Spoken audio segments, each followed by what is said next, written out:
नमस्कार, स्वागत है आपका। आप देख रहे हैं केएनपी न्यूज 1 और मैं हूं आपके साथ नीरज श्रीवास्तव। प्रधानमंत्री नरेंद्र मोदी ने शनिवार को गुजरात के केवड़िया में स्टैच्यू ऑफ यूनिटी पहुंचकर सरदार वल्लभ भाई पटेल को उनकी जयंती पर श्रद्धांजलि अर्पित की। इसी दौरान पीएम मोदी सरदार वल्लभ भाई पटेल की जयंती पर राष्ट्रीय एकता दिवस परेड की सलामी भी ली। वहीं अपने संबोधन में प्रधानमंत्री ने पुलवामा आतंकी हमले को लेकर सवाल उठा रहे विपक्षी दलों पर जमकर निशाना साधा और बोले, आज हम 130 करोड़ देशवासी मिलकर एक ऐसे राष्ट्र का निर्माण कर रहे हैं जो सशक्त भी हो और सक्षम भी हो, जिसमें समानता भी हो और संभावनाएं भी हो। हम भारत माता की जय का घोष करेंगे। मैं 3 बार करवाऊंगा। पुलिस बेड़े के वीर बेटे बेटियों के नाम भारत माता की। कोरोना के समय में सेवारत कोरोना वॉरियर्स के नाम भारत माता की।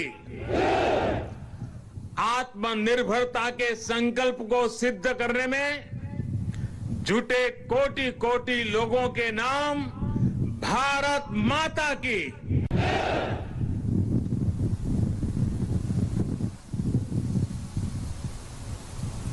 मैं कहूंगा, सरदार पटेल, आप लोग 2 बार बोलेंगे, अमर रहे, अमर रहे। सरदार पटेल, सरदार पटेल, सरदार पटेल। सभी देशवासियों को सरदार वल्लभ भाई पटेल की जन्म जयंती की बहुत बहुत शुभकामनाएं। देश की सैकड़ों रियासतों को, राजे रजवाड़ों को एक करके देश की विविधता को आजाद भारत की शक्ति बनाकर सरदार पटेल ने हिंदुस्तान को वर्तमान स्वरूप दिया।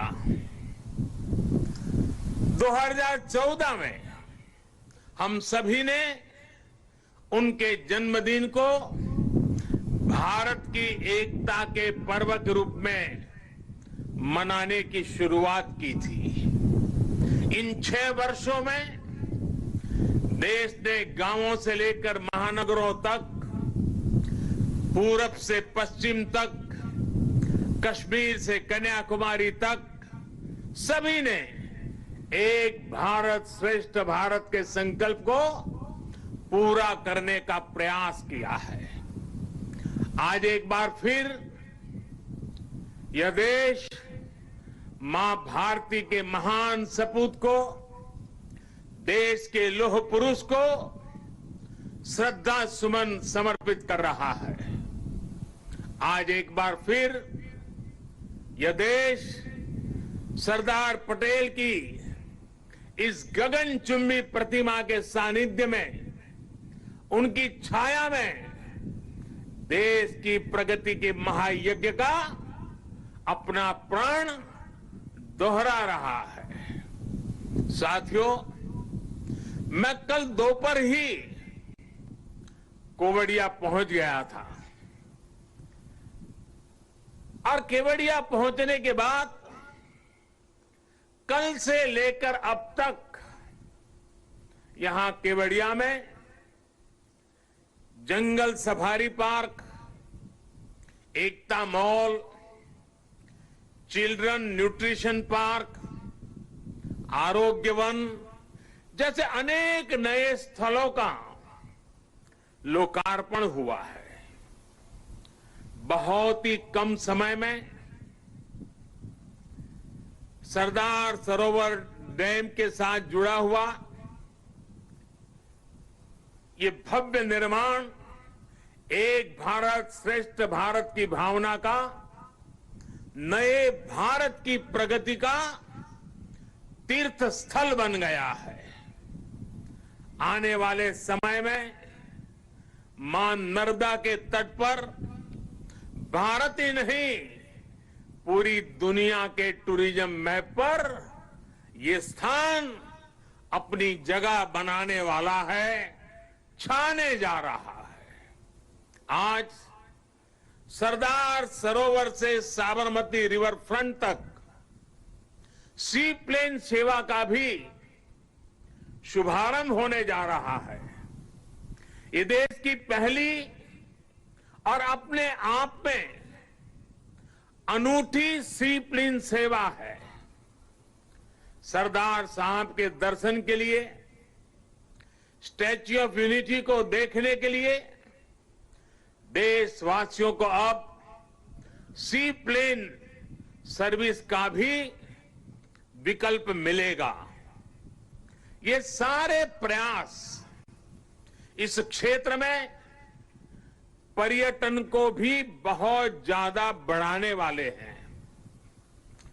इससे यहां के लोगों को, मेरे आदिवासी भाई बहनों को रोजगार के भी नए मौके मिल रहे हैं।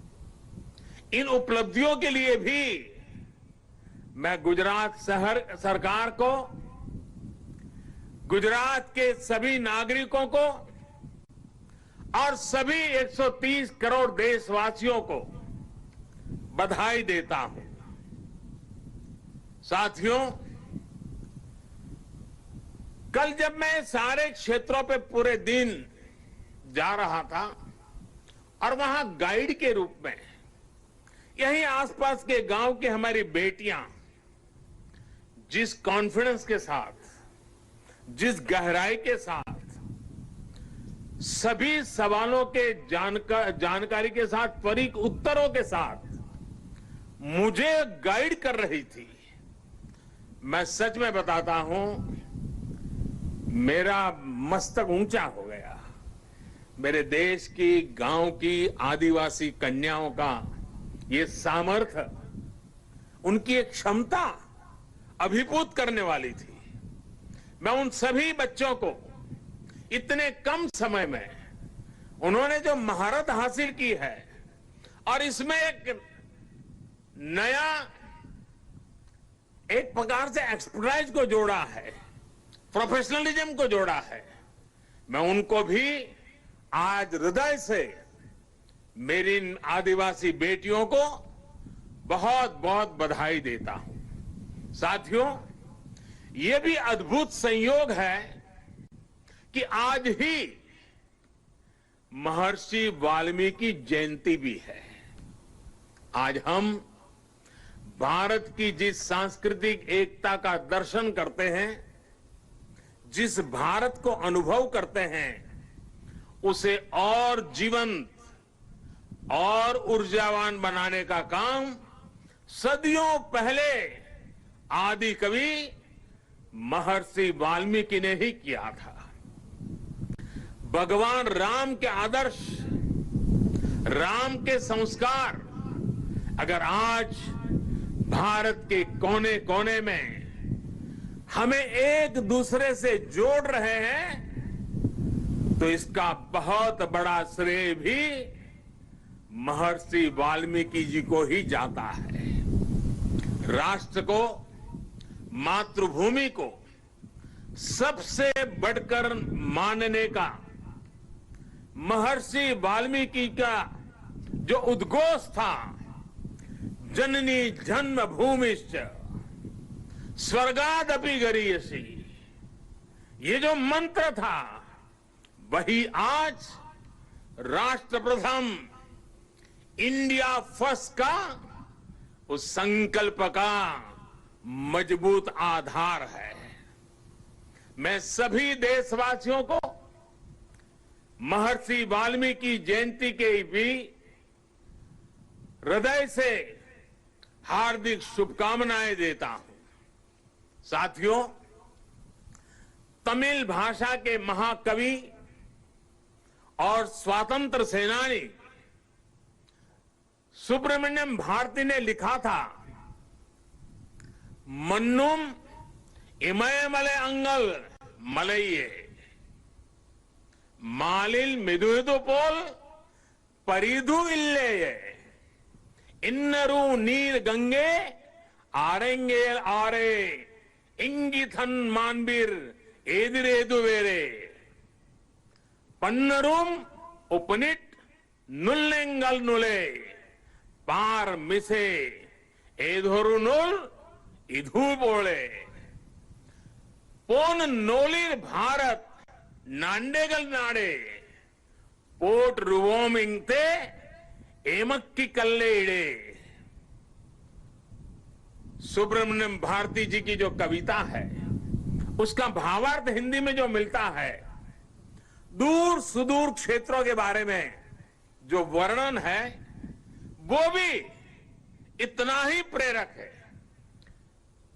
सुब्रमण्यम भारती जी ने जिस भाव को प्रकट किया है, दुनिया की सबसे पुरातन भाषा तमिल भाषा में किया है, और क्या अद्भुत मां भारती का वर्णन किया है।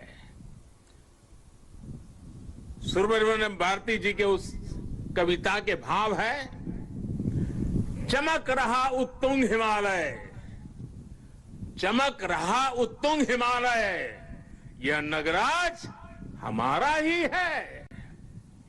जोड़ नहीं धरती पर जिसका, जोड़ नहीं धरती पर जिसका, वह नगराज हमारा ही है। नदी हमारी ही है गंगा,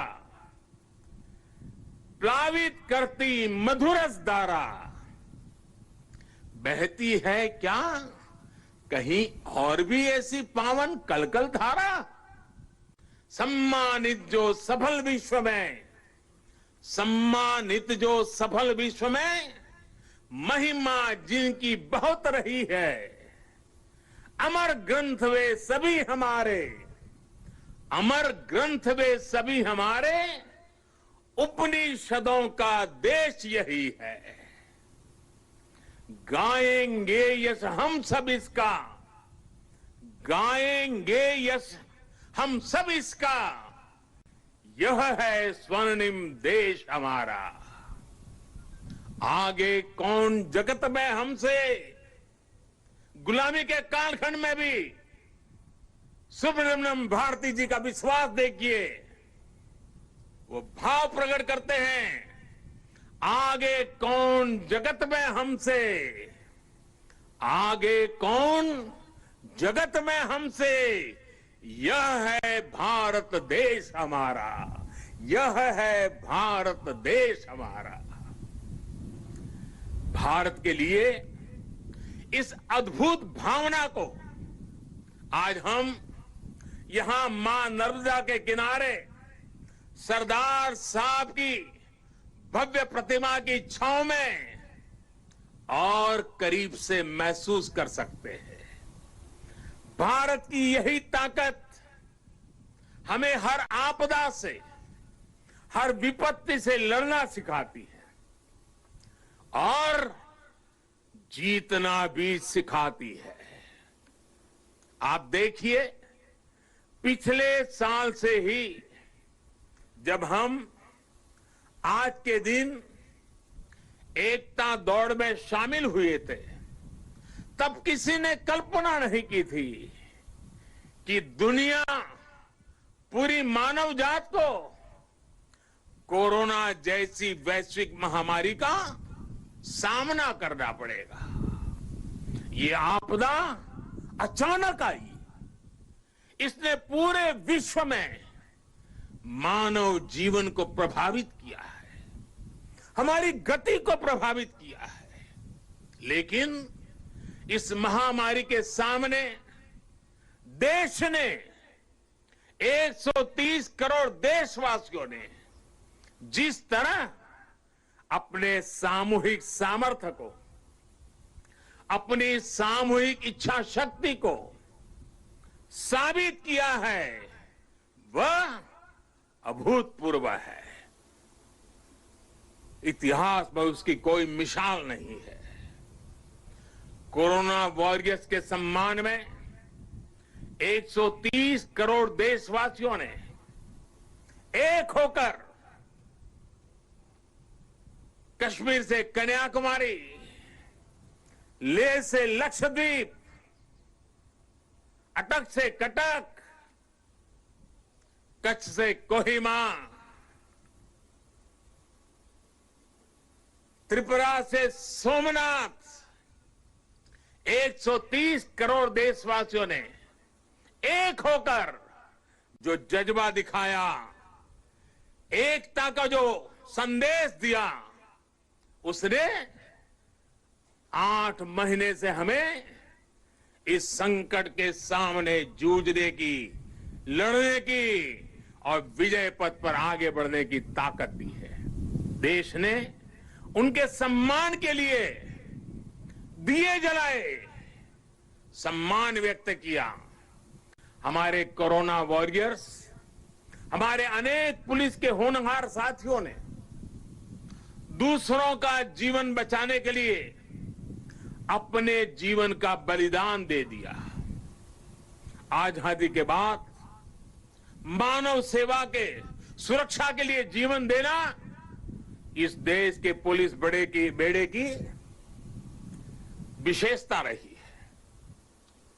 करीब करीब 35,000 मेरे पुलिस बेड़े के जवानों ने आजादी के बाद बलिदान दी है, लेकिन इस कोरोना कालखंड में सेवा के लिए, दूसरे की जिंदगी बचाने के लिए मेरे पुलिस के बेड़े के जवानों ने, कईयों ने सेवा करते करते खुद को ही समर्पित कर दिया। इतिहास कभी इस स्वर्णिम पल को कभी भुला नहीं सकेगा और पुलिस बेड़े के जवानों को ही नहीं, 130 करोड़ देशवासियों को पुलिस बेड़े के वीरों के एक समर्पण भाव को हमेशा नतमस्तक होने के लिए प्रेरित करेगा। साथियों, ये देश की एकता की ही ताकत थी कि जिस महामारी ने दुनिया के बड़े बड़े देशों को मजबूर कर दिया, भारत ने उसका मजबूती से मुकाबला किया है। आज देश कोरोना से उभर भी रहा है और एकजुट होकर आगे भी बढ़ रहा है। ये वैसे ही एकजुटता है जिसकी कल्पना लौह पुरुष सरदार वल्लभ भाई पटेल ने की थी। हम सभी की ये एकजुटता कोरोना के इस संकट काल में लौह पुरुष सरदार वल्लभ भाई पटेल को सच्ची श्रद्धांजलि है। साथियों, विपदाओं और चुनौतियों के बीच भी देश ने कई ऐसे काम किए हैं जो कभी असंभव मान लिए गए थे।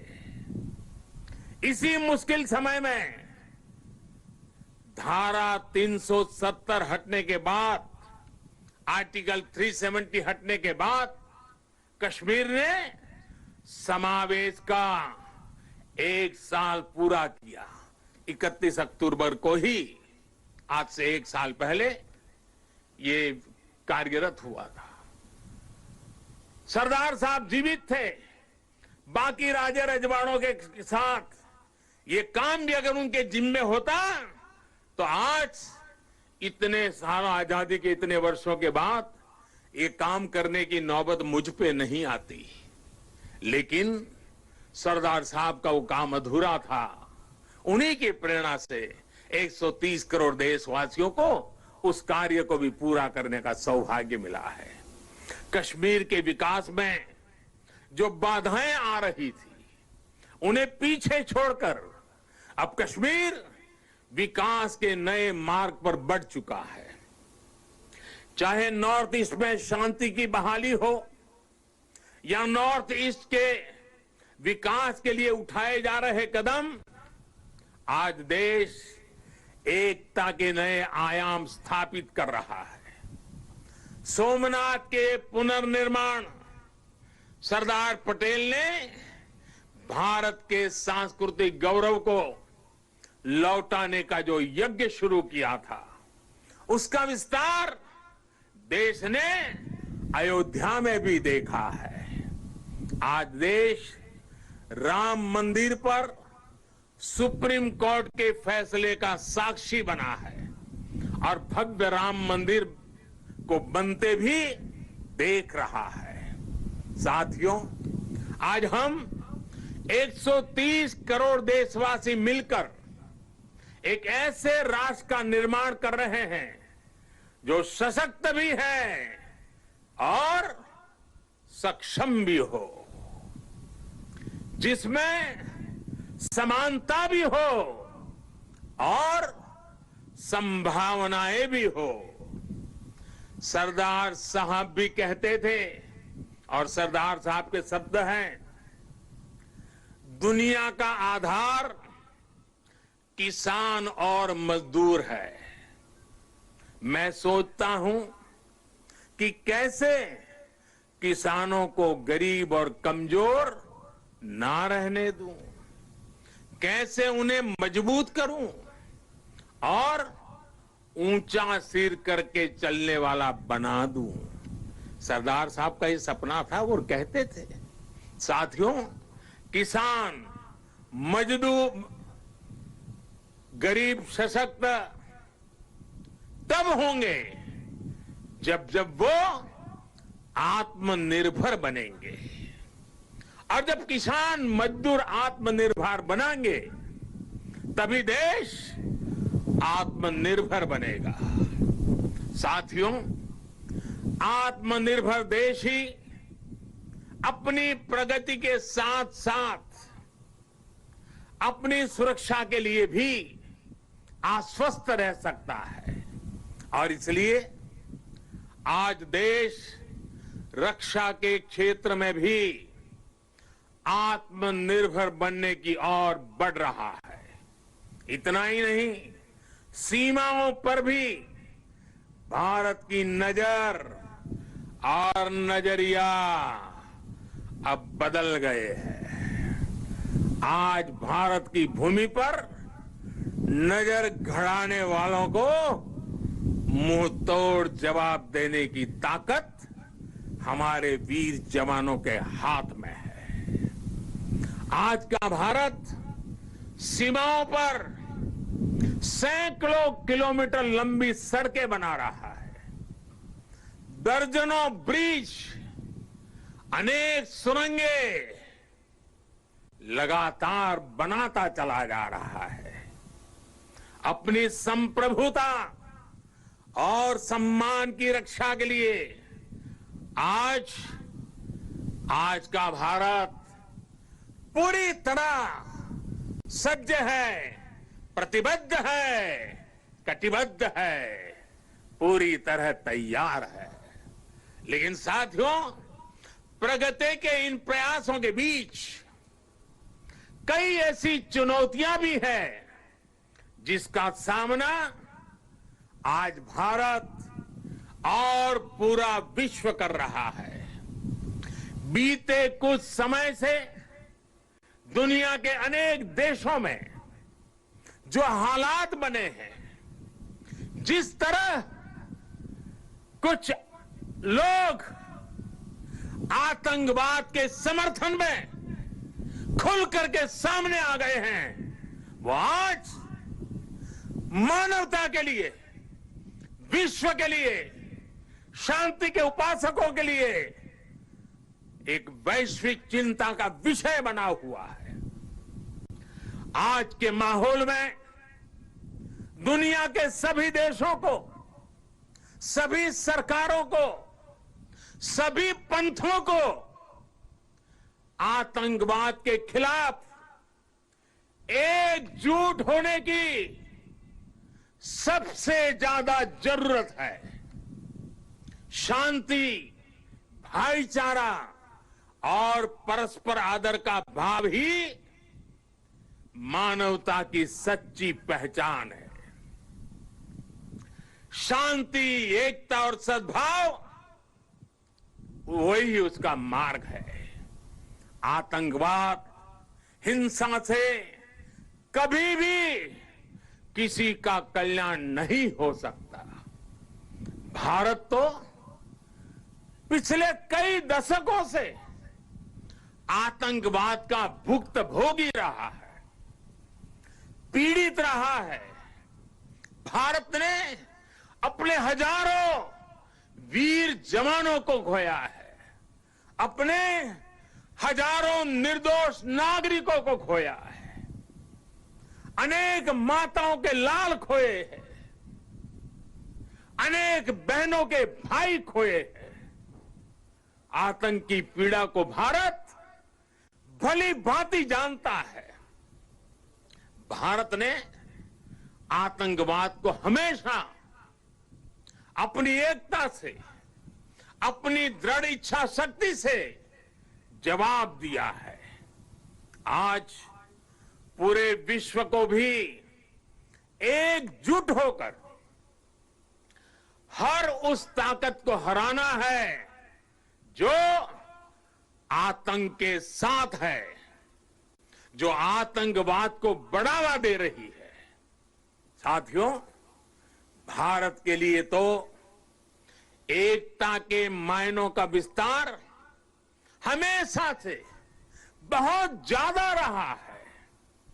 हम तो वो लोग हैं जिनको प्रेरणा मिली है, सर्वे भवन्तु सुखिनः।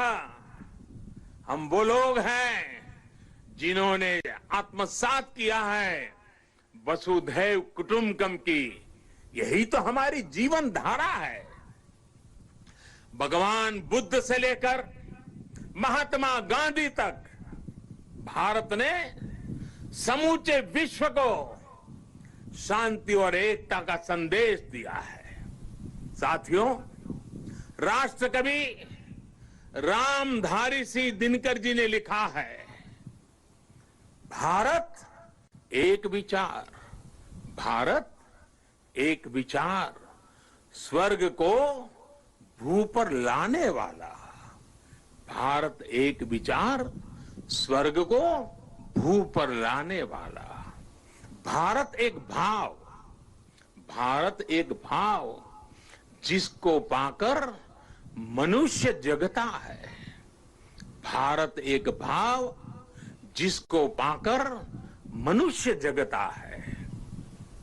हमारी ये राष्ट्र हमारे विचारों से, हमारी भावनाओं से, हमारी चेतनाओं से, हमारे प्रयासों से हम सबसे मिलकर ही बनता है। और इसकी बहुत बड़ी ताकत भारत की विविधता है। इतनी बोलियां, इतनी भाषाएं, अलग अलग तरह के परिधान, खान पान, रीति रिवाज, मान्यताएं, ये किसी और देश में मिलना मुश्किल है। हमारे वेद वाक्यों में भी कहा गया है, जन्म बिभ्रति बहुधा विवाचसम, नाना धर्माणम पृथ्वी यथोकसम, सहस्त्रम धारा द्रविणस्य में दुहा ध्रुवे धनुरन प्रस्फुरंती। अर्थात हमारी ये मातृभूमि अलग अलग भाषाओं को बोलने वाले, अलग अलग आचार विचार व्यवहार वाले लोगों को एक घर के समान धारण करती है। इसलिए हमारी ये विविधता ही हमारा अस्तित्व है। इस विविधता में एकता को जीवंत रखना ही राष्ट्र के प्रति हमारा कर्तव्य है। हमें याद रखना है कि हम एक हैं तो हम अपराजेय हैं, हम एक हैं तो हम असाधारण हैं, हम एक हैं तो हम अद्वितीय हैं। लेकिन साथियों, हमें ये भी याद रखना है कि भारत की ये एकता, ये ताकत दूसरों को खटकती भी रहती है। हमारी इस विविधता को ही वो हमारी कमजोरी बनाना चाहते हैं। हमारी इस विविधता को आधार बनाकर वो एक दूसरे के बीच खाई बनाना चाहते हैं। ऐसी ताकतों को पहचानना जरूरी है।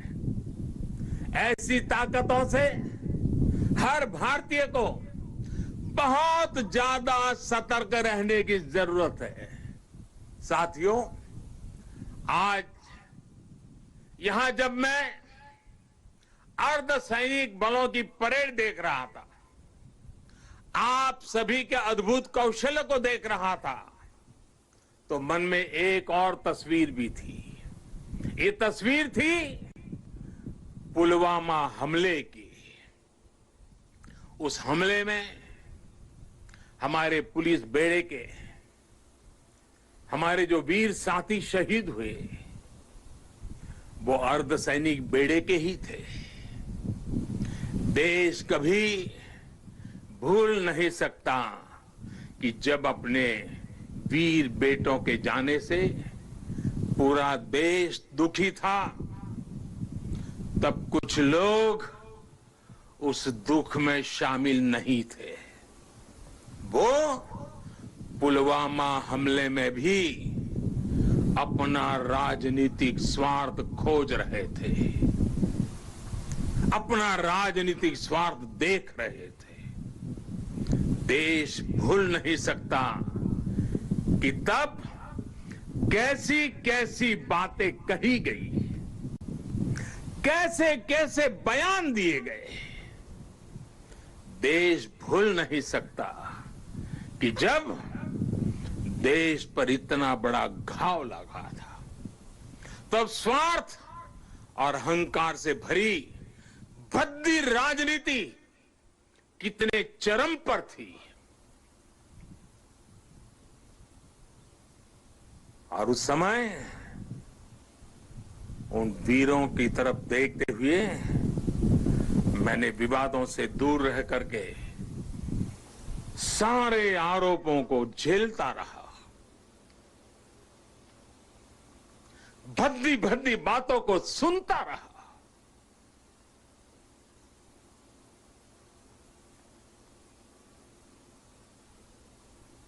मेरे दिल पर वीर शहीदों का गहरा घाव था, लेकिन पिछले दिनों पड़ोसी देश से जो खबरें आई है, जिस प्रकार वहां की संसद में सत्य स्वीकारा गया है, उसने इन लोगों के असली चेहरों को देश के सामने ला दिया है। अपने निहित स्वार्थ के लिए, राजनीतिक स्वार्थ के लिए ये लोग किस हद तक जा सकते हैं। पुलवामा हमले के बाद की गई राजनीति इसका बहुत बड़ा उदाहरण है। मैं ऐसे राजनीतिक दलों से, ऐसे लोगों से आग्रह करूंगा, और आज के समय में जरा विशेष आग्रह करूंगा, और सरदार साहब के प्रति अगर आपकी श्रद्धा है तो इस महापुरुष की इस विराट प्रतिमा के सामने से आपको आग्रह करूंगा कि देश हित में, देश की सुरक्षा के हित में, हमारे सुरक्षा बलों के मनोबल के लिए कृपा करके ऐसी राजनीति न करें, ऐसी चीजों से बचें।